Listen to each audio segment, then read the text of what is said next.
guys, my name is Lauren and welcome back to my channel. Today we will be talking about my top 5 favorite magic systems. This is a prompt from the Top 5 Wednesday group over on Goodreads that's run by Ginger Reads Laney and Sam from Thoughts on Tomes. And I will link that group down in the description box if you'd like to go check it out. Now, okay, I had to do that real quick. It's been a long day, Jesus. Firstly, I have Changeless, which is the second book in the Parasol Protectorate series. This is an urban fantasy that's kind of like a historical urban fantasy. Yeah, I know that's kind of a dichotomy, but that's what it is.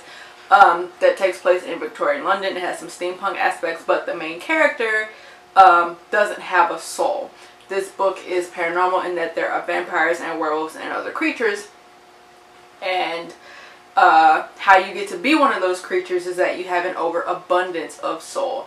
Alex, who is the main character, doesn't have any soul at all and is in fact soulless, which is the name of the first book in the series. I really like this because that's a take you usually don't see. Usually if people are able to become vampires and werewolves in other books, other like lore, it's because they're lacking something or they've been hurt or something negative. In this one, like the more artistic, the more soul you have a better chance of becoming these things. So there's not like a negative connotation to it. And I really enjoy that. In addition to the snarky AF main character. Then, y'all knew this was coming. The Kate Daniels series by Ilona Andrews. This is another urban fantasy series that I really love. And the magic system is thebomb.com/ you should read this / Anyway, in this one, this takes place in kind of like, not necessarily post-apocalyptic, but like a post-change, post-shift kind of.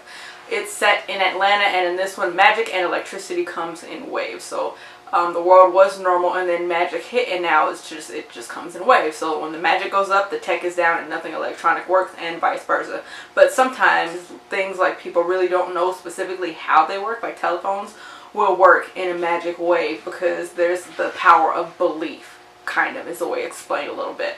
Like, you know the phone rings because you believe it's going to work, so it doesn't occur to you that, like, it's powered by electricity and wiring and etc. and so on. And so there's like little details like that that kind of play with the rules that I really enjoy.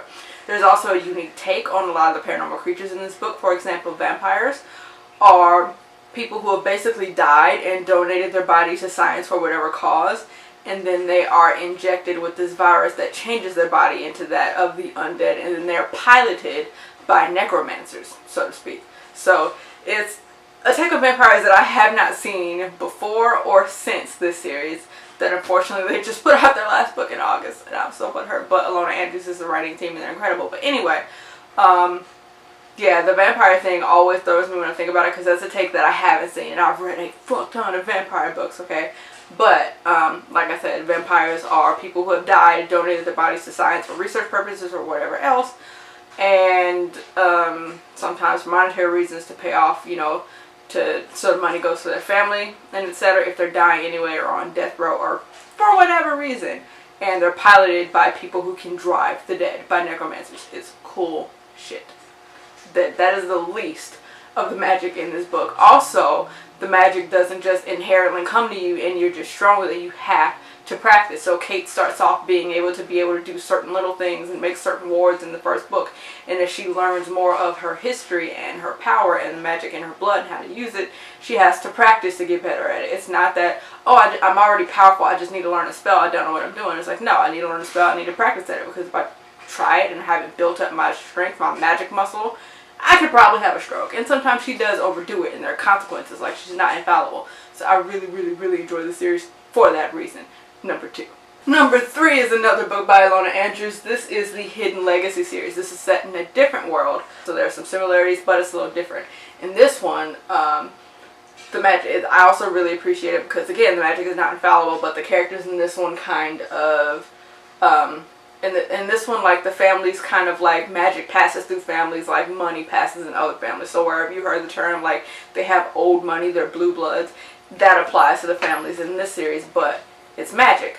So you're a power if your family has been magic of this level for so many generations, and you're kind of looked down upon a little bit if you're, oh, you just knew, they knew money, like knew magic. They they ain't proved themselves yet. They ain't shit. They just, you know, brand new money, whatever. But our family has had this for generations. You know, we just blue-blooded or whatever the hell. Or I probably use that terminology wrong. But anyway, so different world, different magic system. This one, like I said, the magic is kind of passed down through families, and you're rated based on different members of your family are rated based on the power of your magic. And if you have so many of the top tier level magicians in your family, then your family is made into a house, like House Baylor or House Taylor or House Williams or whatever the heck, you know, that family's particular last name is. And each family usually, like, the magic leans towards one specific kind of magic. So this family might be good at, like, mental-based powers. This family might be good at, like, weather-based magic. There's always, like, an outlier, and there's always certain people in the family who might not have magic, but usually if certain people, like, there are a lot of high-level magic users, then their family tends to pass it on, and it turns into a status thing. So, like, I'm not gonna, you know, marry anybody who's not a magic user of this level, blah, blah, blah. And sometimes they do that to the point, like, they have arranged marriages because they want their children to, like, be born with certain magical traits. So, like, well, if I have word magic and you have telepathy, maybe our kid will have this. And they try to, like, make these, like, design her children basically through arranged marriages by tracing their lineage and stuff. And it comes into play, like, a lot. But you can also, in this one, use wards and runes and whatnot to strengthen your magic. So it's another thing where, again, even though you're powerful, there is a limit to that magic, and you can strengthen it by doing things, but you can also overtax it, overdo it. So another really good one, and both in urban fantasy settings. Holla! Number 4. This one is straight up fantasy. It's kind of urban fantasy too, but whatever. It is the Daughter of Smoke and Bone series by Laini Taylor. This book, just like the magic system, just kept on giving for me. I loved it. Like, the creativity in it, there were certain details of it that just kept getting released and kept getting released and kept getting released as the book went on, until I was just like, how did you think of this shit? Like, I loved it, okay? I loved it. And this one, the magic system is kind of built on different body parts to make up these creatures, so you can kind of put these creatures together to create them, to build them, but it depends on what body part you get from the animal. So if you want to create this person with a lion head, you can get a tooth from this animal, but it depends on if it's like the molar of the animal or the incisor or the whatever, to like how much of the animal they have. It's like a complicated magic system based on like teeth and other body parts, but it is really cool. I really enjoyed it. Like, it's a small part of the book in the beginning, but as it goes on, it's revealed to you like how important this is and why, and I was just like, poof, good shit. Favorite magic system, book number 4. Then lastly, there is the Vicious/Vengeful World by V.E. Schwab. I'm not gonna lie, there was one particular blurb I went to a talk of hers not that long ago at a book signing, like last Friday, I think. And what really just blew my mind about this and made it an incredible magic system for me, or made me really excited to read this, is that she talked about one particular character who can take on the shape of anybody else. But again, she's not infallible. Magic comes at a price. So people, when she takes on a person's shape, she can't be hurt as that person. If, you know, there's a person here named Becky and I take over Becky's shape, you know, Becky's going to go on about her business. But if somebody shoots me and I look like Becky, Becky's going to be the one actually shot. I'm fucking fine. I'm okay. So the only problem is that, like, if she is in her real form, her real shape, she actually can be killed. So she kind of never really, for long, takes on her own shape in order to protect herself.